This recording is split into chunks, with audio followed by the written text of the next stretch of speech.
Creative ജെയ്. അപ്പോൾ നമ്മൾ ഇന്ന് ക്രിസ്മസ് സ്പെഷ്യലിൽ രണ്ടാമത്തെ വീഡിയോ ആണ് കാണാൻ പോകുന്നത്. കുറച്ച് വൈകിട്ടാണെങ്കിലും ഞാൻ ഒരു കുട്ടി ക്രിസ്മസ് ട്രീ ഉണ്ടാക്കിയിട്ടുണ്ട്. അപ്പോൾ അതെങ്ങനെയാണ് ഉണ്ടാക്കുന്നതെന്ന് നോക്കാം. Let's go to the video. അപ്പോൾ ഈ ഒരു ക്രിസ്മസ് ട്രീക്ക് വേണ്ടത് സാധാരണ A4 ഷീറ്റ് പേപ്പറാണ് കേട്ടോ. എൻ്റെ കയ്യിൽ green colour A4 sheet paper ഒന്നും ഇല്ലാത്തത് കൊണ്ട് തന്നെ പിന്നീട് പെയിൻറ് അടിക്കാനും ബുദ്ധിമുട്ടാണ്. അപ്പോൾ അതുകൊണ്ട് ഞാൻ സാധാരണ A4 പേപ്പർ എടുത്തിട്ട് അതിൽ പെയിൻറ് ചെയ്യാണ്. എൻ്റെ കയ്യിൽ കുറച്ച് തീരാറായിട്ടുള്ള കുറച്ച് ഉണങ്ങാറായിട്ടുള്ള കുറേ ഗ്രീൻ കളേഴ്സ് ഉണ്ടായിരുന്നു. സോ അതെല്ലാം കൂടെ മിക്സ് ചെയ്തിട്ട് ഞാനിങ്ങനെ യെല്ലോയും ഗ്രീനും കൂടെ ഒക്കെ മിക്സ് ചെയ്തിട്ട് രണ്ട് സൈഡിലും അടിച്ചു കൊടുക്കുന്നുണ്ട്. നമ്മൾ കഴിഞ്ഞ പ്രാവശ്യം ഒരു ക്രിസ്മസ് ട്രീ ഉണ്ടാക്കിയിരുന്നു, കുറച്ചുകൂടെ വലുത് ബ്രാഞ്ചസ് ആയിട്ടൊക്കെ. അപ്പോൾ അതിലും നമ്മൾ ഈ ഒരു മെത്തേഡ് തന്നെ ഉപയോഗിച്ചു. അപ്പോൾ ഇതിനൊരു ഗുണം എന്താ വെച്ചാൽ ഇതിങ്ങനെ ഒരു 3D എഫക്റ്റ് കിട്ടും ലീഫ് ഓരോന്ന് ഇൻഡിവിജ്വലായിട്ട് ചെയ്യുമ്പോൾ. അപ്പോൾ ഇങ്ങനെ കിട്ടും കേട്ടോ. അത് ഈവനായിട്ടൊന്നും ആയിരിക്കില്ല, നമ്മൾ കടയിൽ നിന്ന് വാങ്ങിക്കുന്ന പേപ്പർ പോലെയൊന്നും ആയിരിക്കില്ല. പിന്നെ ഞാനിതെല്ലാം ഉണ്ടാക്കി കഴിഞ്ഞതിന് ശേഷം പിന്നെ കുറച്ച് പേപ്പർ വാങ്ങിക്കാൻ കിട്ടി. പിന്നെ ഞാൻ അതുകൊണ്ട് ഉണ്ടാക്കിയില്ല, അതുകൊണ്ട് തന്നെ ഉണ്ടാക്കാൻ വിചാരിച്ചു. അത്രയും കഷ്ടപ്പെട്ട് പെയിൻ്റ് അടിച്ച് ഉണക്കിയെടുത്തതല്ലേ വിചാരിച്ചിട്ട് അങ്ങനെ നമ്മൾ കുറേ അധികം ഉണ്ടാക്കിയിട്ടുണ്ട്. ഇത് പിന്നെ എന്തിനെങ്കിലുമൊക്കെ ഉപയോഗിക്കാമല്ലോ. അതിന് ശേഷം നമ്മൾ ഈ ഓരോ പേപ്പറും ഇതുപോലെ 4ആയിട്ട് ഇങ്ങനെ മടക്കി എടുക്കുന്നുണ്ട്. നിങ്ങൾക്കിത് ഉണ്ടാക്കണമെന്നുണ്ടെങ്കിൽ ഏത് ഗ്രീൻ കളർ പേപ്പർ വെച്ചിട്ടോ ഇല്ല വൈറ്റ് കളർ പേപ്പർ വെച്ചിട്ട് തന്നെ വേണമെങ്കിൽ ഉണ്ടാക്കാം. ഏതായാലും ക്രിസ്മസിൻ്റെ ഡേയ്സ് എല്ലാം കഴിഞ്ഞല്ലോ. ഞാനിപ്പോൾ ഓഫ് സീസൺ ആയിട്ടാണ് ഈ ഒരു വീഡിയോ കൊണ്ട് വന്നിട്ടുള്ളത്. അപ്പോൾ ഇതുപോലെ 4ആയിട്ട് മടക്കിയതിന് ശേഷം ഇങ്ങനെ മുറിച്ചെടുക്കുകയാണ്. അതിൽ ഓരോന്നിന്നും നമ്മൾ സ്ക്വയർ പീസസ് ഇതുപോലെ കട്ട് ചെയ്തെടുക്കണം. ഞാനിപ്പോൾ ഇങ്ങനെ കോണോട് കോണ് മടക്കിയിട്ടാണ് ഇതുപോലെ കട്ട് ചെയ്തെടുക്കുന്നത്. നിങ്ങൾക്ക് വേണമെങ്കിൽ സ്കെയിൽ വെച്ചിട്ട് മുറിച്ചിട്ടും കട്ട് ചെയ്യാം. ഇതിങ്ങനെ ഈവനായിട്ട് വേണമെന്നൊന്നുമില്ല കേട്ടോ. എന്നിട്ട് നമ്മൾ ഇതിനെ വീണ്ടും ഒരു ട്രയാങ്കുലർ പീസസ് ആയിട്ട് മുറിച്ചെടുക്കണം. അപ്പം ഏതായാലും നമുക്ക് ട്രയാങ്കിൾ വേണം, അതുകൊണ്ട് ഇങ്ങനെ മടക്കി മുറിച്ചെടുക്കുന്നതായിരിക്കും കുറച്ചുകൂടി എളുപ്പം. അല്ലെങ്കിൽ ഓരോന്നും ഇങ്ങനെ സ്കെയിൽ വെച്ചിട്ടൊക്കെ മുറിച്ചെടുക്കണ്ടേ. എന്നിട്ട് നമ്മളിതിൽ ഇതുപോലെ മടക്കിയിട്ട് ഫ്രില്ല് പോലെ ഉണ്ടാക്കിയെടുക്കുകയാണ്. ഈ ഒരു ലീഫ് നിങ്ങൾ ഇതിന് മുമ്പ് പലരും ഉണ്ടാക്കണ കണ്ടിട്ടുണ്ടാവും. അപ്പോൾ ആ ഒരു ലീഫിൻ്റെ ഒരു ആപ്ലിക്കേഷനായിട്ടാണ് നമ്മളിവിടെ ട്രീ ഉണ്ടാക്കണത് കേട്ടോ. ഇത് ഞാൻ അങ്ങനെ ഈ ഒരു ലീഫ് വെച്ചിട്ട് ചെയ്യുന്നത് കണ്ടിട്ടില്ല. ഇപ്പം ഞാൻ വളരെ സിമ്പിളായിട്ടുള്ള ആർട്ട് ഇത്തവണ ചെയ്തു എന്നുള്ളത് കൊണ്ട് നിങ്ങളൊന്നും വിചാരിക്കരുത്. അധികം പൊടിയോ അതുപോലെ അലർജൻസോ ഒന്നും എടുക്കാൻ പറ്റാത്ത ഒരു അവസ്ഥയായിപ്പോയി. അപ്പോൾ അതുകൊണ്ടാണ് വളരെ സിമ്പിളായിട്ടുള്ള ചെയ്തത്. ഇനിയും 2 കൂടെ വരാനുണ്ട്, അത് തീർന്നില്ല. അപ്പോൾ അതും കൂടെ പോസ്റ്റ് ചെയ്യുന്നതായിരിക്കും. അപ്പം ക്രിസ്മസിൻ്റെ സീസൺ കഴിഞ്ഞു എന്ന് പറഞ്ഞിട്ട് ആരും സപ്പോർട്ട് ചെയ്യാതിരിക്കരുത്. ആകെ കിട്ടുന്നത് 10 വ്യൂ ആണ്. അതിൽ തന്നെ ചിലത് വളരെ റൂഡായിട്ടുള്ള കമൻസൊക്കെയാണ് വരാറുണ്ടാവുക. അപ്പോൾ നമ്മൾ എന്ത് ചെയ്തിട്ടാണെന്നറിയില്ല. എന്നാലും ഇപ്പോഴും സൗണ്ടിനെ പറ്റി അങ്ങനെയൊക്കെ ഒരുപാട് മോശമായിട്ട് പറയുന്നവരുണ്ട്. എനിക്ക് അറിയില്ല എന്തുകൊണ്ടാണെന്നുള്ളത്. എല്ലാവർക്കും ഇപ്പം ഭയങ്കര സ്വീറ്റ് ആയിട്ടുള്ള വോയിസ് ഒന്നും കിട്ടില്ലല്ലോ.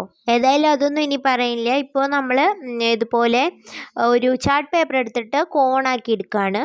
അപ്പോൾ ഇതുപോലെ കോൺ ഷേപ്പിലാക്കി എടുക്കുകയാണ്. ഇത്തവണ ഞാൻ ഒരുപാട് മെനക്കെട്ടിട്ടൊന്നുമില്ല കേട്ടോ. കഴിഞ്ഞ പ്രാവശ്യമൊക്കെ നമ്മൾ കമ്പിയൊക്കെ വെച്ചിട്ട് ഒരു ബ്രാഞ്ചസ് പോലെയൊക്കെ ക്രിസ്മസ് ട്രീ ഉണ്ടാക്കിയിട്ടുണ്ടായിരുന്നു. സോ ആർക്കും അത് അത്രയ്ക്ക് വലിയൊരു താല്പര്യമൊന്നുമില്ല, അതെല്ലാം കഷ്ടപ്പെടണ്ടേ പറഞ്ഞിട്ട്. അപ്പോൾ അതുകൊണ്ട് നമ്മൾ ഇത്തവണ സിമ്പിളായിട്ട് തന്നെയാണ് ചെയ്യുന്നത്. അപ്പോൾ ഇതുപോലെ കോണാക്കി എടുത്തിട്ട് കുറച്ച് ഡേർട്ടൊക്കെ പറ്റിയിട്ടുണ്ട്. ഇത് പഴയ ചാർട്ട് പേപ്പറാണ് കേട്ടോ. ഇത് ക്ലാസ്സിലേക്ക് ഓരോ പ്രോജക്റ്റൊക്കെ ചെയ്യാൻ വേണ്ടിയിട്ട് വാങ്ങിച്ചതായിരുന്നു. അപ്പോൾ അതിൽ ബാക്കി ഉണ്ടായിരുന്നതാണിത്. എന്നിട്ട് നമ്മൾ അടിയിൽ ഇതുപോലെ കുറച്ചും കൂടെ കട്ടി വെപ്പിക്കാൻ വേണ്ടിയിട്ട് ഒരു പീസ് ഇങ്ങനെ ഒട്ടിച്ചു കൊടുക്കുന്നുണ്ട്. ഇതുപോലെ ഒന്ന് ഒട്ടിച്ചു കൊടുത്താൽ കുറച്ചും കൂടെ ഒരു ബലത്തിലിരിക്കും. എന്നിട്ട് നമ്മൾ അതിലും ഈ ഒരു ഗ്രീൻ കളറ് പെയിൻറ്റ് ചെയ്ത് കൊടുക്കുകയാണ്.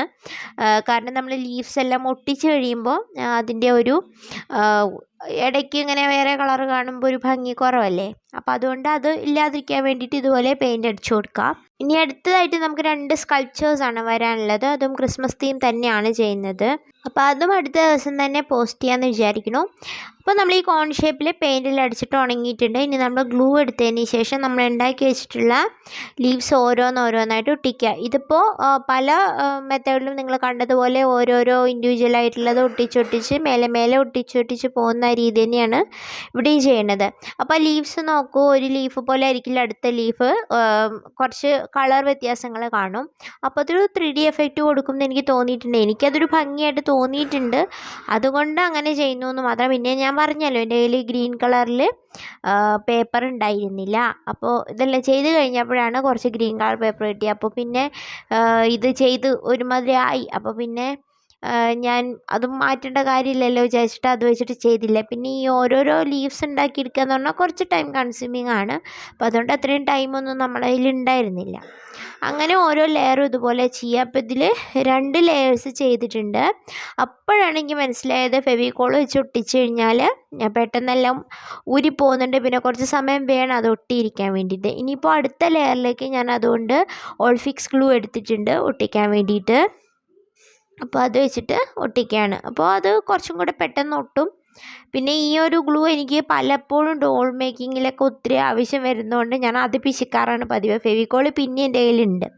അപ്പോൾ ഇത് പിശിക്കിയിട്ട് ഇതുപോലെ ഒട്ടിച്ച് കൊടുക്കുകയാണ്. കുറച്ചായിട്ട് മതിയാവും, കാരണം പേപ്പർ ആയതുകൊണ്ട് പെട്ടെന്ന് തന്നെ ഒട്ടിക്കോളും. പക്ഷേ ഫെവിക്കോൾ ആണെങ്കിൽ കുറച്ച് സമയം വേണം, പിന്നെ അതിങ്ങനെ വിട്ടൊക്കെ പോവും. അപ്പോൾ അത് പോകാതിരിക്കാൻ വേണ്ടിയിട്ട് ഈ ഗ്ലൂ ആണ് കുറച്ചുകൂടെ നല്ലതെന്ന് പിന്നെ എനിക്ക് തോന്നി കേട്ടോ. ഇനി ഇതുപോലെ എല്ലാ ലെയേഴ്സും ഇതുപോലെ വെച്ച് കൊടുക്കുക. പിന്നെ ആ ഒരു ആദ്യത്തെ ലെയറിൻ്റെ ആ ഒരു കുറച്ചിങ്ങനെ കുഴിഞ്ഞിരിക്കുന്ന ആ ഒരു ഭാഗത്ത് അടുത്ത ലെയർ വെക്കുക. അങ്ങനെ വെക്കുമ്പോൾ കുറച്ചും കൂടെ ഒരു കവറേജ് നമുക്ക് കിട്ടും. അങ്ങനെ നമ്മളിതെല്ലാം കവർ ചെയ്ത് ലാസ്റ്റ് വരെ എത്തിക്കുകയാണ്. ഏറ്റവും ലാസ്റ്റിലെത്തുമ്പോൾ നമുക്ക് കുറച്ച് മതി. ഇതിപ്പോൾ ഞാൻ ഒരു ഓൾമോസ്റ്റ് ഒരു 4 പീസസ് ഓഫ് പേപ്പറിൽ വെട്ടിയെടുത്ത ലീവ്സാണ് കേട്ടോ ഇതെല്ലാം. അങ്ങനെ നമ്മൾ എൻഡ് വരെ എത്തിച്ചിട്ടുണ്ട്. ഇനി നമ്മൾ മുകളിലേക്ക് ഒരു കുട്ടി ക്രിസ്മസ് സ്റ്റാറാണ് വെച്ച് കൊടുക്കുന്നത്. ഈ സ്റ്റാർ മേക്കിങ് ഞാൻ ഷോർട്ട് വീഡിയോ ഇട്ടിട്ടുണ്ടായിരുന്നു. അതുകൂടാതെ നിങ്ങൾക്കിത് ഓൾറെഡി അറിയണ്ടാവും, അതുകൊണ്ട് ഞാനത് ബോറടിപ്പിക്കാൻ വേണ്ടിയിട്ട് ഇനിയും ചെയ്യണില്ല. അപ്പോൾ നമ്മുടെ ട്രീ ഇവിടെ റെഡി ആയിട്ടുണ്ട്. അപ്പോൾ ട്രീയിൽ ഞാൻ ഒരുപാട് അലങ്കാരമൊന്നും കൊടുത്തിട്ടില്ല. നിങ്ങൾക്ക് വേണമെങ്കിൽ എന്തെങ്കിലുമൊക്കെ വെച്ചിട്ട് മുത്തൊക്കെ വെച്ചിട്ട് അലങ്കരിക്കാവുന്നതേ ഉള്ളൂ.